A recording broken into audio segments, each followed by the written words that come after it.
नमस्कार, आप देख रहे हैं न्यूज NBW। मैं हूं रविशंकर। खबरों की शुरुआत से पहले एक नज़र अब तक की सुर्खियों पर। झारखंड के लातेहार में ट्रेन की चपेट में आकर 5 हिरणों की मौत हो गई है।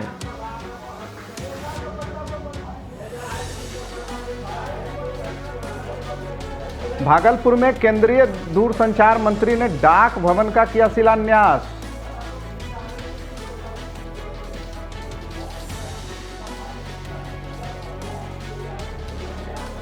झारखंड में हार्डकोर नक्सली मनोज देहरी की हुई मौत।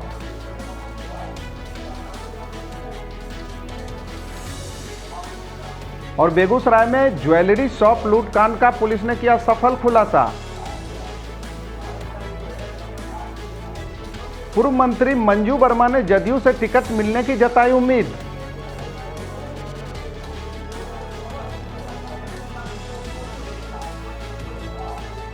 और अब खबरें विस्तार से। खबर झारखंड के लातेहार से, जहां ट्रेन की चपेट में आकर 5 हिरणों की मौत हो गई है। लातेहार जिले के वरवाडीह प्रखंड के वेतला नेशनल पार्क से कुछ ही दूरी पर केचकी रेलवे स्टेशन के समीप 5 हिरण की मौत ट्रेन से कटकर हो गई है, जिसमें एक हिरण का नवजात बच्चा भी शामिल है। जानकारी के अनुसार सोमवार अहले सुबह धनबाद रेलखंड के केतकी स्टेशन के पास मालगाड़ी की चपेट में हिरण के आने से यह हादसा हुआ, जिसकी सूचना ग्रामीणों द्वारा वन विभाग को दी गई। घटना स्थल पर लातेहार DFO ने वन कर्मियों के साथ पहुंचकर कागजी प्रक्रिया पूरी कर मृतक हिरण के शवों को पोस्टमार्टम के लिए भेज दिया। गौरतलब है कि हिरण एक संरक्षित वन्य प्राणी है। ऐसे में एक साथ 5 हिरण की मौत पर अधिकारियों पर सवाल उठ रहे हैं। सर, ये हिरण की जो मौत हुई, पूरा घटनाक्रम क्या और आगे क्या कार्रवाई इस पर होगी? आज सुबह जो है लगभग 7:30 बजे मुझे ये सूचना मिली कि केचकी जो रेलवे स्टेशन है उसके पास 4 हिरण जो है उसकी मृत्यु हुई है। ट्रेन से कटने के कारण उसकी मृत्यु हो गई है। तो उसके बाद यहाँ पर मतलब कि सूचना ये थी कि 4 हिरण जो है वो ट्रेन से कटे हैं। तो अभी हम लोगों ने रेलवे से ये मांगा था कि वो एक लिखित रिपोर्ट दें कि किस ट्रेन से ये घटना हुई है, किस ट्रेन से हिरणों की मौत हुई है, और ट्रेन का नंबर चाहिए और जो भी इसके ड्राइवर हैं, गार्ड हैं, उसका नाम चाहिए। तो इन लोगों ने अभी एक सूची बना के दी है कि 1 घंटे के अंतराल में, मतलब कि ऐसा मानना है कि सुबह 5:30 से 6:30 के बीच ये घटना हुई होगी। तो उस बीच जो 5 से 6 ट्रेनें गई थी, उसके जो ड्राइवर हैं, जो गार्ड हैं, उसका नाम इन लोगों ने अभी दिया है। वो सूची हमें प्राप्त हो गई है। अभी हम लोग यहाँ स्थल पर आके जांच कर रहे हैं और जांच में मतलब मुख्यतः हमें ये देखना है कि जो हिरण जो है उसका जो मूवमेंट का जो रास्ता है, ये कौन सा रास्ता होगा, किधर से हिरण क्रॉस करता है। और हम लोगों ने मतलब कि एक मांग भी रखी है कि रेलवे के जो उच्चाधिकारी और फॉरेस्ट के उच्चाधिकारी के बीच एक बैठक होनी चाहिए। और चूँकि ये पलामू टाइगर रिजर्व जो है झारखंड का एकमात्र टाइगर रिजर्व है और इसके बीचों बीच जो है कोर एरिया से होके जो है ट्रेन गुजरती है। और अभी इसमें 3rd लाइन भी बनने वाला है, आगे भविष्य में 4th लाइन भी बनेगा। तो वन्य जीवों की सुरक्षा कैसे हो, इस पर एक योजना बनानी चाहिए। अभी जो 3rd लाइन बनने वाला है इसमें जो छिपाधौर से हेगड़ा के बीच का जो एरिया है वो कोर क्षेत्र हमारा पड़ता है। तो हमने एक रेलवे को एक ट्रैक दिया था कि वो उसको जो है औरंगा नदी के किनारे से शिफ्ट कर ले। उससे क्या हुआ है कि पब्लिक को भी कोई परेशानी नहीं होगी। जो छिपादौर हेगड़ा जो स्टेशन है वो भी बना हुआ रहेगा और बीच में जो कोर एरिया है उससे रेलवे ट्रैक को थोड़ा बाहर उससे हो पाएगा और वन्य जीवों की सुरक्षा हो पाएगी। अभी तक इस विषय में भी कोई निर्णय नहीं हो पाया है। तो हम लोग यही चाहते हैं कि कोई एक ठोस निर्णय हो। और जिस तरह से हम लोग देख रहे हैं कि जो पलामू जो टाइगर रिजर्व है, जो इसका इतिहास रहा है इतना अच्छा, और वो घटते घटते अभी बाघों की संख्या भी काफ़ी नगण्य हो गई है, वन्य जीव भी घटते जा रहे हैं। इसका एक मुख्य कारण ये एक रेलवे का ट्रैक भी है जो कोर एरिया से बीच से अभी लगभग 100 ट्रेनें गुजर रही हैं। भविष्य में 3rd लाइन बनेगी, 4th लाइन बनेगी तो और 200 ट्रेनें हो जाएंगी। तो उसके बाद वन्य जीवों को जो है रेलवे ट्रैक से गुजरना लगभग इम्पॉसिबल हो जाएगा। तो इस पर एक ठोस निर्णय होना चाहिए और हम लोग यही चाहते हैं कि हम लोग मिल के जो है फॉरेस्ट डिपार्टमेंट और रेलवे जो है बात करें और जो समाधान निकल सकता है, जो पॉसिबल सॉल्यूशन है, उसी पर हम लोग बात करना चाहते हैं। वो मतलब कि वो होना चाहिए। अगली खबर भागलपुर से।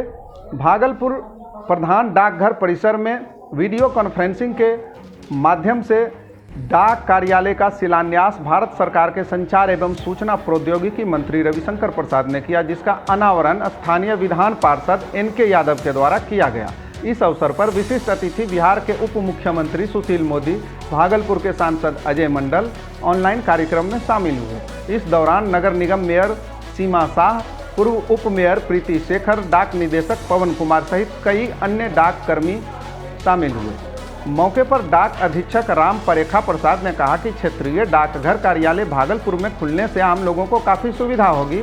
वहीं इस कार्यालय से करीब 18 जिलों का प्रतिनिधित्व करने वाला क्षेत्रीय डाक कार्यालय बनेगा। भागलपुर के लिए एक ऐतिहासिक दिन होगा और ये घड़ी हम भागलपुर वासियों के लिए अति उल्लास का क्षण है कि हमारे भागलपुर में एक क्षेत्रीय कार्यालय खुलने जा रहा है। ये क्षेत्रीय कार्यालय 18 ज़िले को रिप्रेजेंट करेगा और इस अवसर पर हमारा जो ये कार्यालय है उसका उद्घाटन हमारे केंद्रीय मंत्री श्री रविशंकर प्रसाद जी ने अभी किया है। साथ में विभिन्न जगहों पर हमारे मंत्रीगण नेतागण उपस्थित हैं। पटना से माननीय उप मुख्यमंत्री श्री सुशील कुमार मोदी जी हैं। बेगूसराय में हमारे एमपी साहब वहाँ उपस्थित हैं। क्षेत्रीय कार्यालय भागलपुर डाक विभाग का आज से शिलान्यास हो गया है। हमारे माननीय पार्षद महोदय डॉक्टर एन.के. यादव द्वारा इसे अनावरण किया गया है।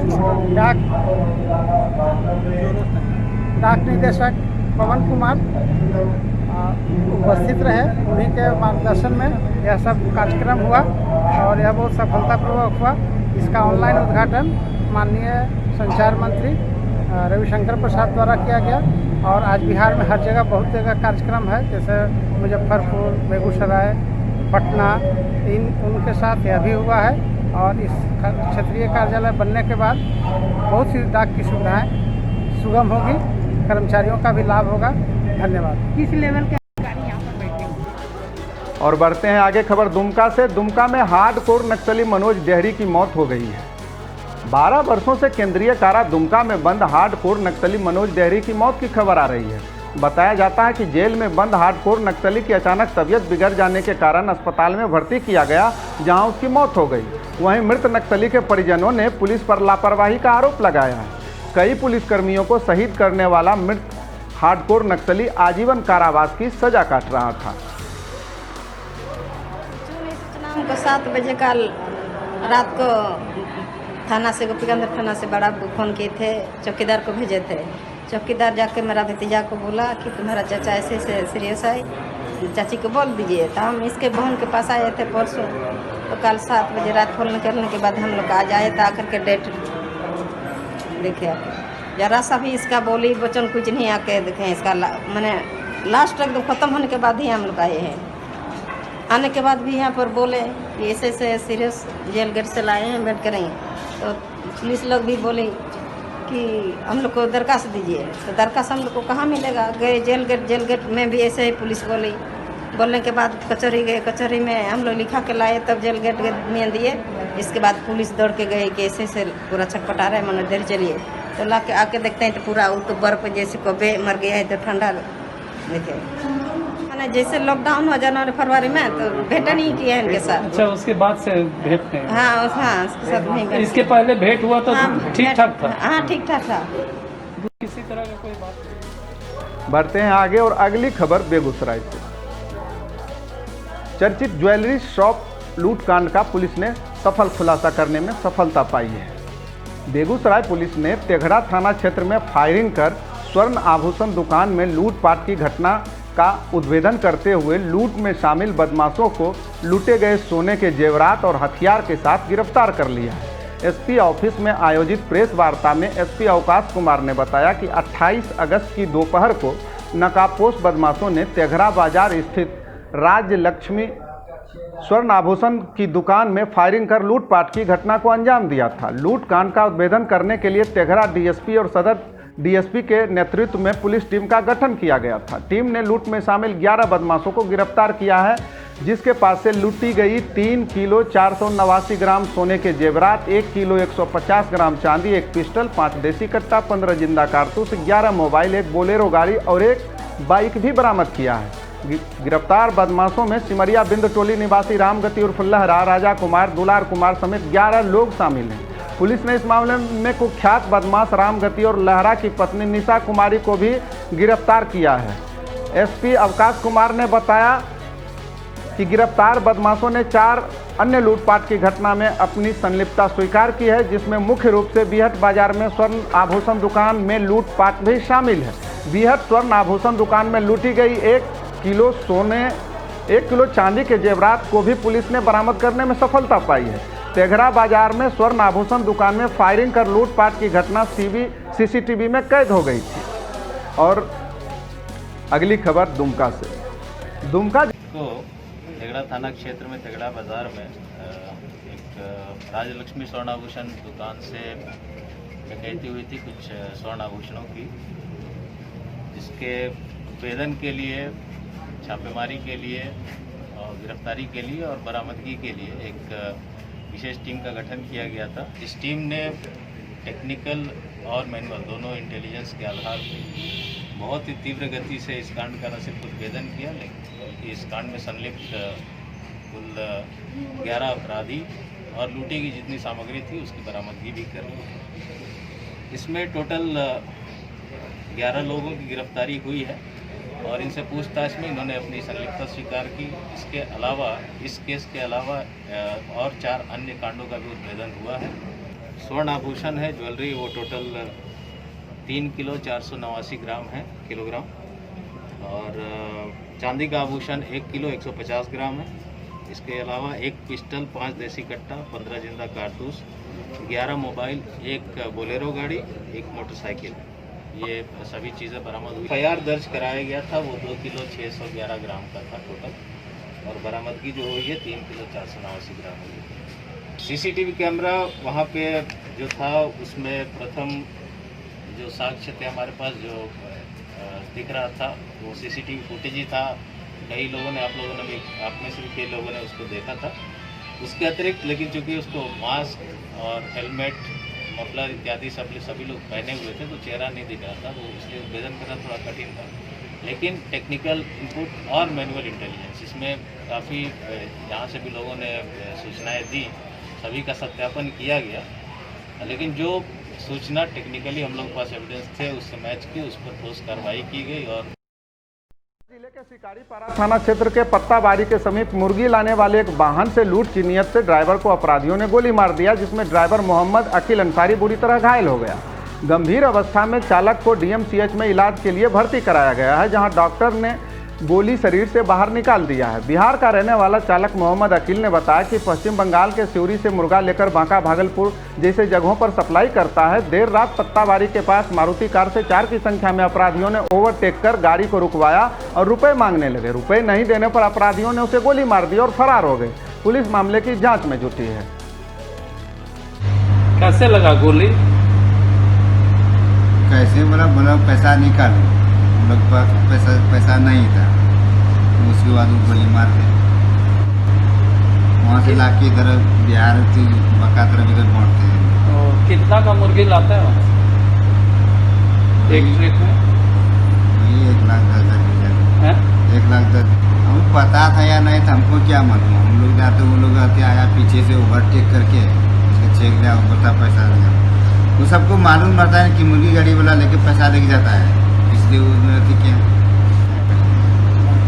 किस चीज़ से आया था? मारुति में। बढ़ते हैं आगे और एक राजनीतिक खबर बेगूसराय से आ रही है। बेगूसराय में बिहार सरकार के पूर्व मंत्री और विधायक मंजू वर्मा लंबे अरसे के बाद मीडिया से मुखातिब हुई और जदयू से आने वाले विधानसभा चुनाव में टिकट मिलने की उम्मीद जताई। दरअसल मुजफ्फरपुर बालिका गृह कांड में नाम आने के बाद मंजू वर्मा को समाज कल्याण मंत्री पद से इस्तीफा देना पड़ा था। मंजू वर्मा ने अपने आवास चेरिया बरियारपुर के श्रीपुर अर्जुन टोल में पत्रकारों से बात करते हुए कहा कि मुजफ्फरपुर बालिका गृह कांड में सर्वोच्च न्यायालय की निगरानी में सीबीआई ने मामले की जांच की, लेकिन उन पर कोई आरोप साबित नहीं हुआ और सारे आरोप निराधार हुए। मंजू वर्मा ने कहा कि वे जदयू में निष्ठापूर्वक जुड़ी हैं और काम कर रही हैं। ऐसे में उन्हें पूरी उम्मीद है कि जदयू उन्हें आने वाले विधानसभा चुनाव में टिकट देगी। हमें तो पूरी उम्मीद है कि हमने निष्ठापूर्वक पार्टी के लिए हमेशा काम किया है और मुझे टिकट मिलनी चाहिए, ये मैं आशा रखती हूँ।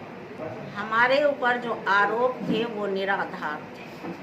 आप लोग बता दें कि मेरे ऊपर जो आरोप लगाया गया, मैं आप लोगों को नहीं कहती हूँ, लेकिन वैसी महिला नाम ली जिसका पति खुद एक्यूज था और उसके पास में कोई एविडेंस नहीं था। निराधार आरोप का क्या मायने होता है?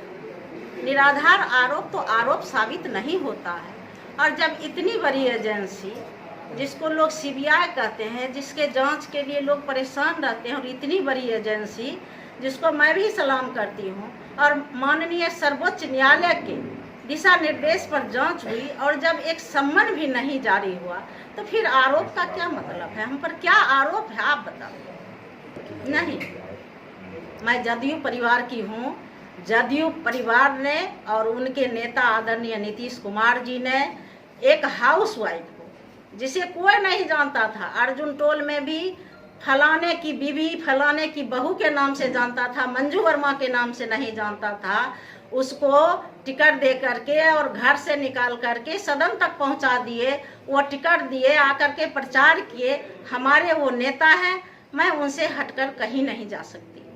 मैं तो जब से आई हूँ उधर से फ्री होकर के मैं हर दिन तैयारी कर रही हूँ, और हर जगह हर गली मोहल्ले में मैं शिलान्यास के बहाने, कहीं कुछ घटना घटती है वो या उद्घाटन के बहाने जाती रहती हूँ और अपना पक्ष जनता के बीच में रखती हूँ। और जनता का अपार स्नेह हम पर है और हमें लगता है, हमें उम्मीद है कि हम पर कोई आरोप नहीं है, तो मुझे निश्चित रूप से टिकट मिलेगा, मिलनी चाहिए। मैं अगली खबर सीतामढ़ी से। राज्य के सीतामढ़ी जिला में कोरोना के नियमों को ताक पर रखकर जमकर ग्रामीण नौटंकी चला, जहां हजारों की संख्या में ग्रामीणों ने पहुंचकर अपनी उपस्थिति दर्ज कराई, तो खुलेआम सोशल डिस्टेंसिंग की धज्जियां भी उड़ाई गई, जिसका एक वीडियो तेजी से सोशल मीडिया पर वायरल हो रहा है। वायरल वीडियो जिले के रुन्नी सैदपुर थाना क्षेत्र के कौड़िया का है, जहां भजन कीर्तन प्रोग्राम के बाद फूहरपन की शुरुआत हुई और हथियार प्रदर्शन पर खात्मा। लेकिन सबसे हैरत की बात तो ये है कि रात भर गश्ती का दम भरने वाली पुलिस को इसकी भनक तक नहीं लग पाई। अब जब वीडियो वायरल होने लगा है तो साहब की सांसें अटकी पड़ी है। आखिर आला कमान को जवाब देना है। इधर अगर एक भी संक्रमित व्यक्ति इस नौटंकी में पहुंचे होंगे तो स्थिति कितनी भयावह हो सकती है, इसका अंदाजा भी लगाना मुश्किल है।